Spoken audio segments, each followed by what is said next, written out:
नहमदुहु व नुसल्ली अला रसूलिहिल करीम अम्मा बाद फ़अऊज़ु बिल्लाहि मिनश्शैतानिर रजीम बिस्मिल्लाहिर रहमानिर रहीम। कराची से मोहतरम सैफुद्दीन साहब ने सवाल किए हैं। उनका सवाल ये है कि खाना खाते हुए चम्मच का इस्तेमाल करना और इसी तरह कांटों का इस्तेमाल करना कैसा है। उनका कहना है कि अक्सर लोग जब चम्मच से खाना खाते हैं या खाने में कांटों का इस्तेमाल करते हैं तो बाज़ लोग मना करते हैं और बाज़ लोग बड़ी सख्ती के साथ मना करते हैं और बाज़ इसको हराम करार देते हैं, बाज़ मकरूह करार देते हैं, बाज़ क्या कहते हैं, बाज़ क्या कहते हैं। तो अज़रूई शरीयत इसका क्या हुक्म है। तो याद रखें, मसला ये है कि खाना खाते वक्त चम्मच का इस्तेमाल करना और इसी तरह कांटों का इस्तेमाल करना बिला ज़रूरत, ये बात अपने जहन में रखें।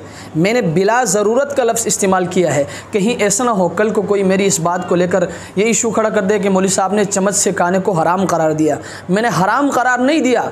मसला ये है कि खाना खाते वक्त चम्मच का इस्तेमाल करना, बिलखुसूस कांटों का इस्तेमाल करना, ये मसनून तरीके के ख़िलाफ़ है और एक गुनाह मकरूह है। सरकार दो आलम सल्लल्लाहु अलैहि वसल्लम अक्सर व बेशतर वो हाथों से खाना तनाउल फरमाया करते थे और खाने के बाद उंगलियों को चाटते थे।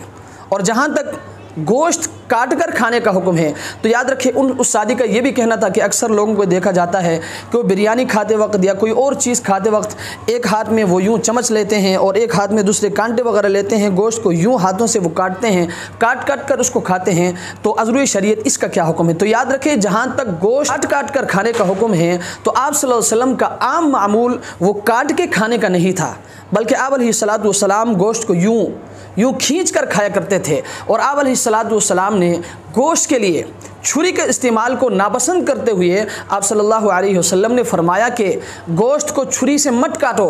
क्यों? इसलिए कि याजमियों का तरीक़ा है, बल्कि उसे यूँ खींच कर खाया करो क्योंकि इसमें लिज्जत ज़्यादा होती है। और ये बात भी अपने जहन में रखें कि इसमें ज़्यादा सख्ती नहीं बरतनी चाहिए। क्यों? इसलिए कि एक और रिवायत में आता है कि आप अलैहिस्सलातु वस्सलाम के हाथ में एक मरतबा बकरी का शाना था और एक हाथ में आप सल्लल्लाहु अलैहि वसल्लम की छुरी थी और आप अलैहिस्सलातु वस्सलाम उस छुरी से उस गोश्त को काट कर खा रहे थे, तनाउल फरमा रहे थे। तो नमाज के लिए आप अलैहिस्सलातु वस्सलाम को बुलाया गया तो आप अलैहिस्सलातु वस्सलाम ने छुरी और वो शाना वहाँ रखा और आप अलैहिस्सलातु वस्सलाम नमाज के लिए चले गए। इसलिए इसमें ज़्यादा सख्ती नहीं बरतनी चाहिए। लेकिन आप अलैहिस्सलातु वस्सलाम का आम मामूल गोश्त खाने का ये था कि आप अलैहिस्सलातु वस्सलाम काट कर नहीं खाते थे, बल्कि आप अलैहिस्सलातु वस्सलाम उसे खींच कर खाया करते थे।